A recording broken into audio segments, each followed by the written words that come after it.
What if I told you a family spent 30 years gardening, building sheds, raising chickens, and carving paths on a piece of land, basically doing everything except buying the land? And the court still said, cute effort, but absolutely not. Now get off. Yep, this is the case that proves you can't Home Depot your way into owning someone else's property. Basically, you need more than just elbow grease alone, but that's not what the Lutz family thought. Until the court said otherwise. This is 99 Rights, online, where we break down the law so you can break through the noise. And today's episode is a wild one. Let's dig in. Fast. Meet the Lutz family. Since the 1920s, they used a vacant triangular lot in Yonkers as if it were their own personal kingdom. Garden? Check. Shed? Check. Chicken coop? Check. Oh, a random path they carved through the land? Check. Oh, absolutely. They even added a garage.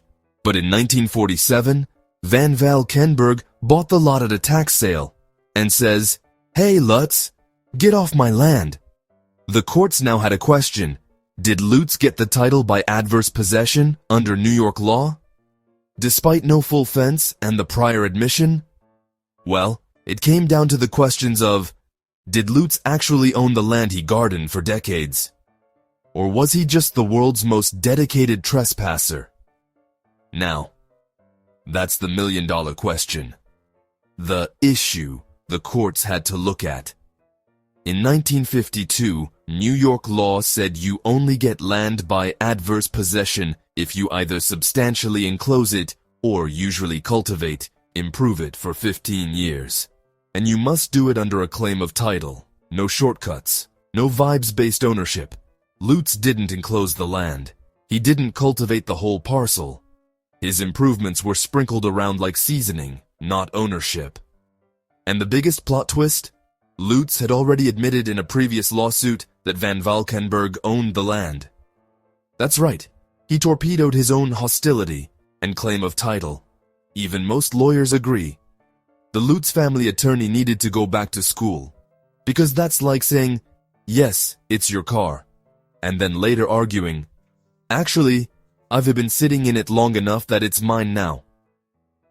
Even though Lutz argued decades of use and improvements, and the trial court sided with Lutz, the New York Court of Appeals reversed.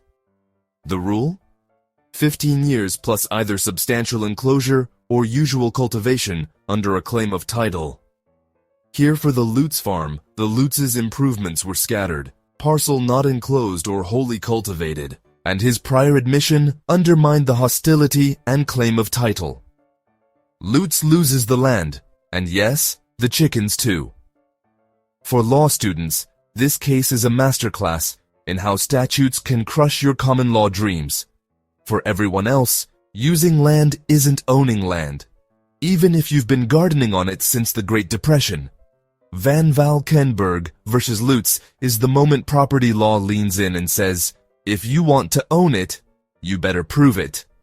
For citizens, this case is a wake-up call. Using land isn't owning land. Ownership comes from title, statute, and clear legal elements, not from effort, habit, or how many zucchini plants you've grown since 1927. And for anyone curious about property law, this case is the perfect reminder that rights aren't earned through sweat alone. They're earned through law, documentation, and knowing exactly what the statute demands. Harsh? Maybe. But clarity in title wins. So what does Valkenburgh versus Lutz really teach us? Simple. Property law does not care about your tomatoes, your chickens, or your decades of good vibes. It is not a vibes-based system. You can't garden your way into ownership, chicken coop your way into ownership, or I've been here forever your way into ownership. And if you try, well, you might end up like the Lutz family. 30 years of sweat equity, undone by one attorney who basically speedran How to Lose a Case 101. Because here's the truth every citizen should take home. Courts don't care how long you've been mowing the grass. They care whether you met the statute. They care whether you claim title. They care whether you followed the law, not whether your tomatoes were award-winning. And for anyone interested in property law, This case is the ultimate reminder that one bad admission, one sloppy argument, or one attorney who should have repeated 1L property can cost you the land, the shed, the path, and yes, even the chickens. So the moral of the story? Know the law, know the elements. And for the love of your future property rights, choose your lawyer wisely. And remember, knowledge is power. Stay informed, stay empowered, and keep fighting for what's right. See you next time. Liked this? If you found this information helpful and inspiring, don't keep it to yourself.